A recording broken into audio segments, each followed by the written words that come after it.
Well, fine, good morning all. This is Patricia and I am traveling for history.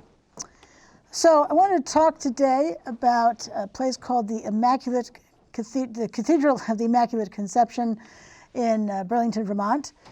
It became, well, let me back up and talk a little bit about its history first before I start talking about its present. So that particular cathedral, which is located on Pine Street in Burlington, Vermont, was built in the 1970s. Now, it was designed by a well-known modernist architect named Edward Larrabee Barnes. And the grounds, which are filled with these locust trees, were planned by Daniel Kiley, a prominent landscape architect. So the trees there, those are the locust trees, and that is the Cathedral of the Immaculate Conception.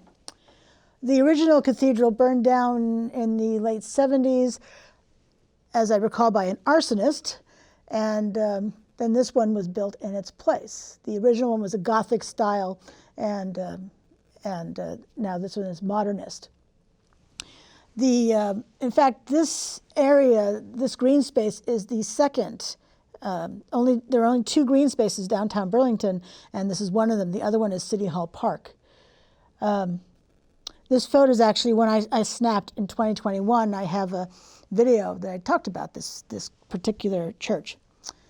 Cathedral, by the way, the difference between a church and a cathedral means it is the seat of the bishop. Now, it did become co-cathedral with St. Joseph's Church, and the title of cathedral moved completely from the Immaculate Conception to St. Joseph's a few years ago. Now, this particular I'll just keep calling it the cathedral because it was for a long time, but the Immaculate Conception one closed in 2018 due to dwindling attendance, which is true across all religions, honestly. There's definitely a decreasing enrollment, decreasing parish numbers, and that was happened there. And they said also that parishioners now worship at St. Joseph's instead.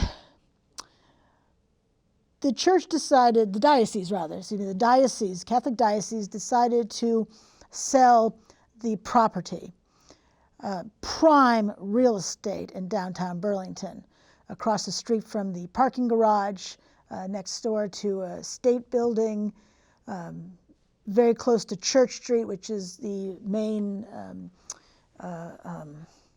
shopping district in downtown Burlington. Probably in Burlington itself. So it's prime real estate. I don't know how big that property is, but that's a big church, and it just takes up a lot of space. So it's prime real estate, and the church listed it, the diocese listed it for $8.5 million. Seems like a hefty price tag, but did I just say it's prime real estate? It is. So the Development Review Board in Burlington issued a demolition permit in January 2023.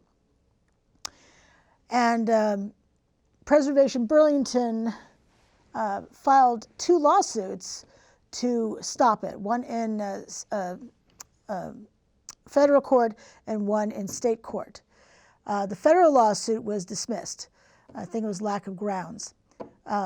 Preservation Burlington, in case you don't know, is a 501c3 nonprofit organization whose mission is to preserve historic architecture and the livability of our neighborhoods through education and advocacy. And I hope next month to have a guest on from Preservation Burlington to talk about this and a few other advocacy projects they're working on. See Church Street when it was actually a street right there.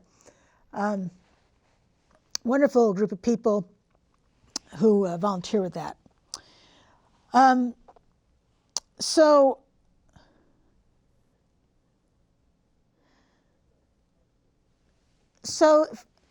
an environmental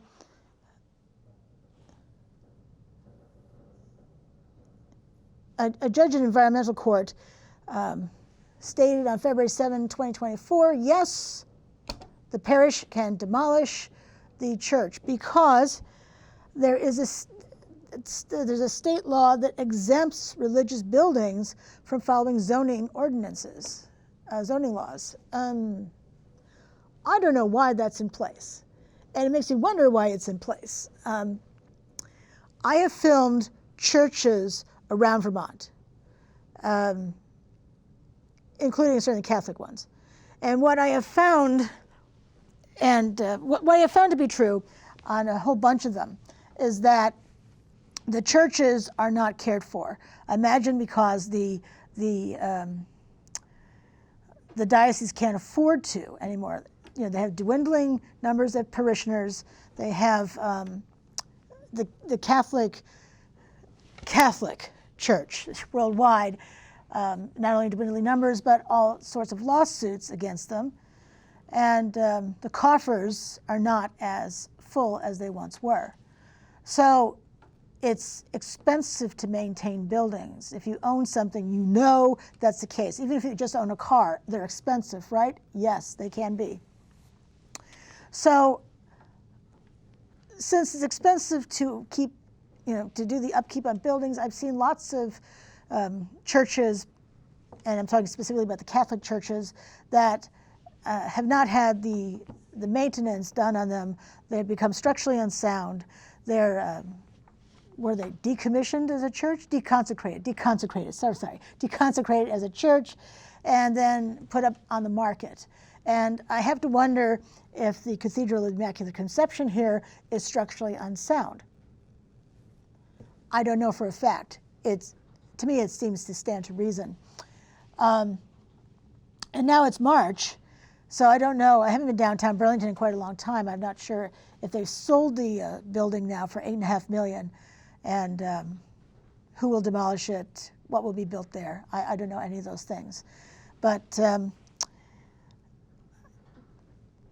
Preservation Burlington is considering its options. It's not sure if it's going to take it to court again, to the Vermont Supreme Court.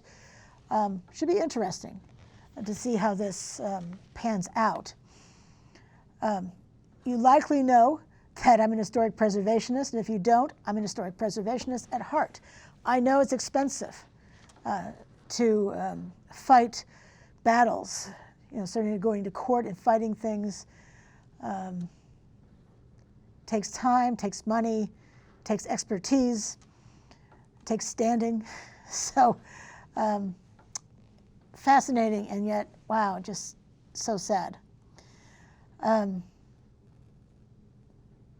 And this is from Preservation Burlington itself about, let's save this building.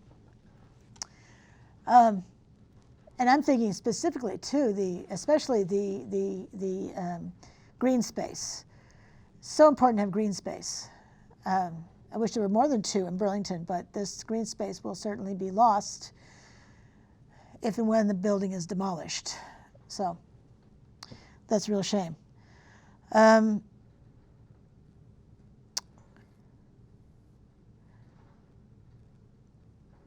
So